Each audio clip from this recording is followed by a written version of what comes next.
Encrypted traffic analytics is one of the key solutions that was launched as part of Cisco's Intuitive Network. In this video, you will see a brief overview and a demo of the solution. ETA combines the power of network telemetry along with advanced machine learning based analytics to solve a problem that many in the industry thought was unsolvable. How do we detect malware in encrypted traffic without decryption? ETA also enables security admins to do a cryptographic compliance check of their network to identify TLS policy violations. ETA is enabled by three key components. The first is the Catalyst 9300 switch that was recently launched. The Catalyst 9300 switch will extract data features and export them via NetFlow. The second component is the flow collector that will use this information to be able to address the cryptographic compliance use case. The third is cognitive analytics, which is based in the cloud, that would actually be leveraging this information to address the encrypted malware detection use case. So it's the combination of the Catalyst 9300, the Stealthwatch flow collectors, and cognitive that make this solution possible. Let us now look into how we enable the solution on the Catalyst 9300 and how we visualize this on the Stealthwatch management console. So let's look into how we enable ETA on the Catalyst 9300 switch. So I'm logged into a 9300 switch that is running the 16.6.1 software version. So what do I have to do first? As you will see, it's really easy to enable ETA on the switch. The first is you have to go to the global config mode, and then you have to specify the flow collector IP address and port number. So the way I do that is pretty simple. I go into the ET analytics submode. I specify the IP flow export destination 10.126.71.20 and then the port number. So this is basically, the global configuration that's required. From an ETA perspective, we can actually specify the timeout as well. In this particular case, I won't do that. And then I have to go to the specific interface or VLAN on which I would like to enable ETA. In this case, I'm going to go to 10 gig 1017, and then all I have to do is ET analytics enable. That's it. These are the steps that you need to do on the switch to be able to enable encrypted traffic analytics. So the way you'd verify this is you have a show platform software ET analytics global command, which will actually tell you the configuration information. So it'll specify the specific IP address and port number of the flow collector. You'll be able to see the interfaces on which ET analytics is enabled. In this case, if we don't have anything enabled on the VLAN, but if you have anything enabled on the VLAN, you'll be able to see that as well. Okay, so I have traffic going through this switch constantly, and there are some benign traffic as well as malware traffic that's going through this interface. So the way to verify that is you do a show flow exporter ETTA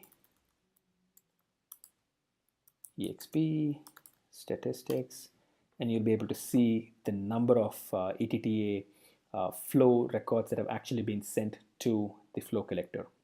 Okay, so this is all that is required from the perspective of the Catalyst 9300 switch. Okay. So let's now look into the Stealthwatch management console.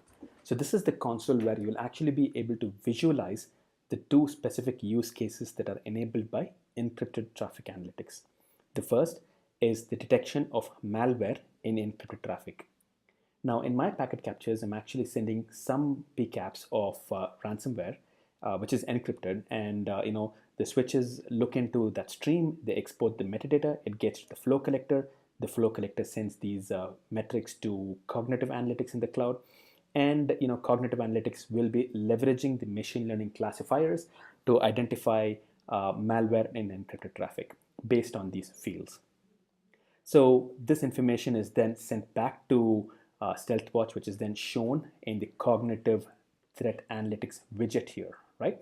Now, as you can see, the traffic that I sent was correctly classified by cognitive as a ransomware, and it's encrypted, and this is basically detected using encrypted traffic analytics, right? So the metrics that was exported from the switch.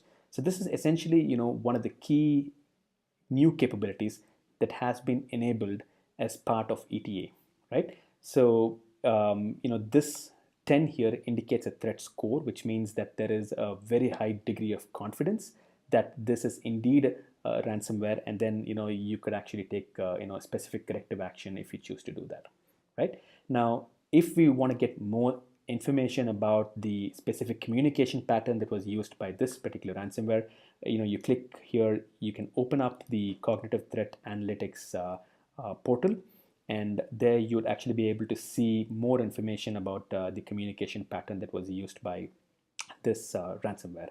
So you'll be able to see that this was encrypted. You'll be able to see the specific URL and the port numbers and so on and so forth, right? So all of that information is available on the CTA portal. Okay, so this is essentially how the first use case is enabled on the Stealthwatch management console. The second use case is around cryptographic compliance, where a SecOps admin can actually look into some data on SMC, which will enable them to identify the amount of vulnerable traffic in their enterprise, that is traffic that is not encrypted, and traffic that is encrypted but is not using the right cipher suites and so on. So to be able to do that, we have to go to this Analyze tab, click on the Flow Search button, and I'm actually going to be searching for the last hour, the flows that were actually reported by the switch for the last hour. And once I do that, I'm actually going to be able to see like a whole bunch of flows that show up. Now the fields here, right, the encryption TLS version, the encryption key exchange, the algorithm and the key length, and the authentication algorithm, these are all the fields that have been additionally enabled in Stealthwatch because of the new exports from the switch. Okay, now let's filter this out. If I were to click on the filter button, and if I go down, I'll actually be able to see the number of flows that actually did not have any encryption, which is what 1829. The number of flows that used TLS 1.0, the number of flows that used TLS 1.2, and so on. So let me just click on TLS 1.2, and you'll actually be able to see the specific details about the encryption algorithms and so on. But from a SecOps admin perspective, the key takeaway for him is that there were a significant percentage of the flows that were unencrypted, and so now he'll actually have to take specific actions to ensure that those endpoints start using encryption to secure their traffic.